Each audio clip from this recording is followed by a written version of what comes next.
no such thing as contraceptives, probably, or yun na, yung mga artificial, condom, pills. How about internet? How about piracy? Piracy na, ano, yung piracy diagrama talaga, no? Pero probably not. What else? Is it immoral to wear skirts, not masks? You know, these things, we do not know, and we can't find it in, not everything is written in Scripture, but just what it means, okay? Catholic says, when the Catholic Church says, not everything is written in Scripture. That's why we have, not just Scriptures, but tradition, okay? Tradition is also our source of moral wisdom. And when we speak of tradition, we speak of that which, took care of the passing on of tradition. What was the value when Jesus was still living about particular things, okay? Like for example, Sabbath law. Wala na tayong Sabbath law ngayon. Most of us are Christians now, okay? We're no longer Jewish. Their context is Jewish. Their context is that Palestinian area. Their context is first century. This is a totally different world we are living now. And they might be saying another thing before that we wouldn't know now what that particular thing is, no? Yeah? Just by reading the scriptures, that's what I mean, just by reading the gospel. Unless there will be someone who will tell us now, today, that, this is what they meant when they wrote this. This is how they valued this thing during their time. Who was that, or what was that? Who made sure that what Jesus taught when he was still alive, and what the apostles taught when they were still, in their mission of proclaiming, of continuing the mission of Jesus, of proclaiming love, God's kingdom, that God's love may reign in all of people's lives, of people's hearts. Okay? The kingdom of God, palaganapin ng kaharian ng Diyos. Talaga ng kaharian ng Diyos kung ang lahat ng tao, ang Diyos ay naghahari sa tao kung ang pag-ibig na naghahari sa puso. So, what do you mean by that? The kingdom of God, or God reigns in every man or in every human person, okay, if love is reigning in their heart, in our hearts. Okay? Yun. That the apostles preached that after Jesus left them and went back to God. Okay? When Jesus died. Jesus made sure that there will be someone, there will be a group of people, there will be something that will continue his preaching. Okay? But what he preached is this thing. So what is that? It is the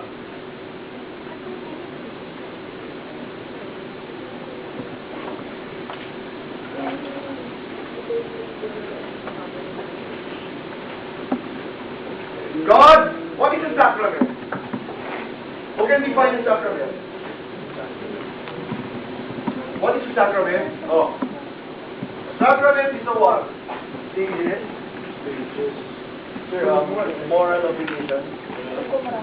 Sir, obligation. What do you mean by the word sacrament? Sir, obligation.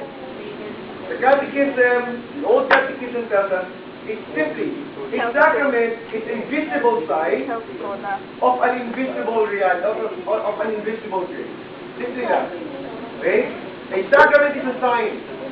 And it's not just a simple sign. A sacrament is a sign that makes present something that is not concrete. Okay? An idea probably it makes present. That is what a sacrament is. Okay? A sacrament is a sign. But unlike a sign that says, for example, this way to Andrew Building, what does it mean? It's the sign, this way to Andrew Building itself? No, but it points to the real thing. Okay? It points to. Usually these are signs, But sacraments are more than signs. Okay? Okay? Sacraments are more than this simple sign. Okay? Sacraments are signs like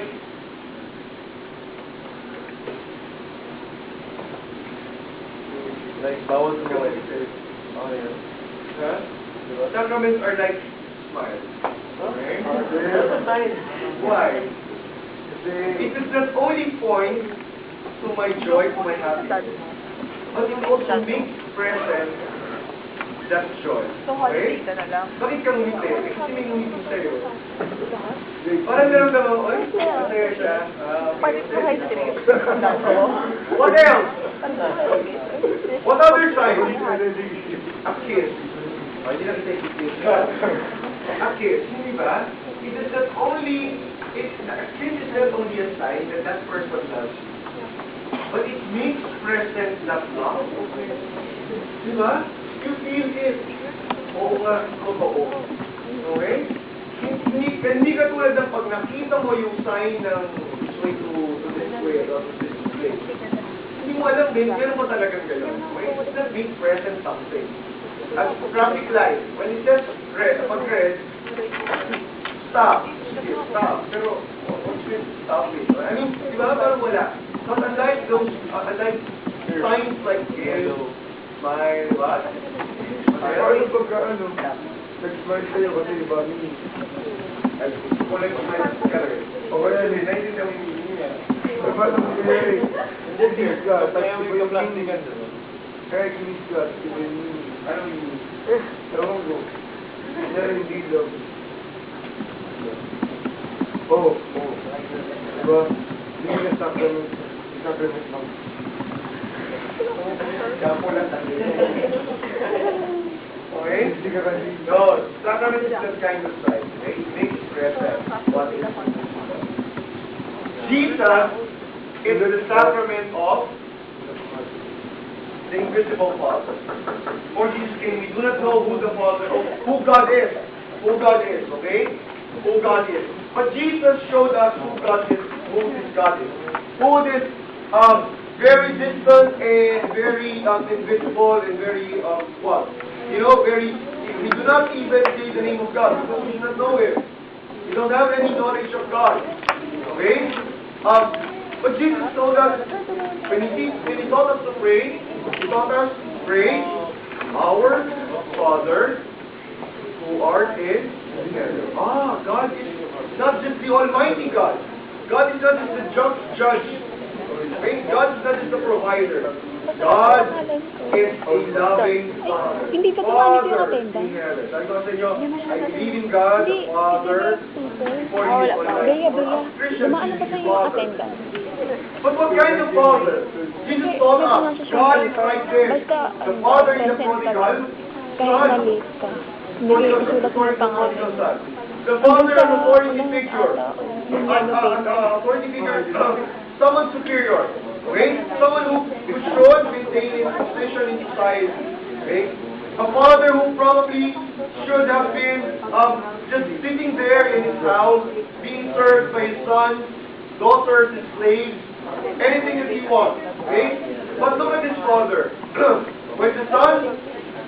When the prodigal son finally decided to go back to his father because he realized he was wrong, and probably thinking that he'll just apply and become a servant, one of the servants in his father's house, okay? Not of his father, not of his father, not even of his father, but in his father's house. Ano yung sinabi ng gospel? What does the gospel tell us? Paano siya nakita ng tatay niya? The father was waiting where? At the door, outside. When he caught sight at a distance, when he caught sight of his son, he ran towards his son. Wow, look at his father. Yes, that was the kind of father that the Jewish people knew. An authority figure, someone who bears the name of the family, someone who is the authority, the symbol of power in a family, in a society, the father. But look at his father. Jesus' time, no father even makes the first move. Okay, but look at his father. Sabi ko sa inyo, nandun dapat siya nakahiga, sisilbihan ng mga Gawa ko yung ano. pero siya, araw-araw, malamang umaga, gabi, naghahantay sa pagbabalik ng anak niyang nagkasala sa kanya. You know, guys, if you look at this parable of the prodigal son, you would realize, if only you would realize how much the son, by asking for his inheritance, okay, did so much shame on his father. When you ask your father now, try asking your father, okay? Pwede bang pakibigay na sa akin yung aking mana? What are you telling? What do you mean? What? Yes.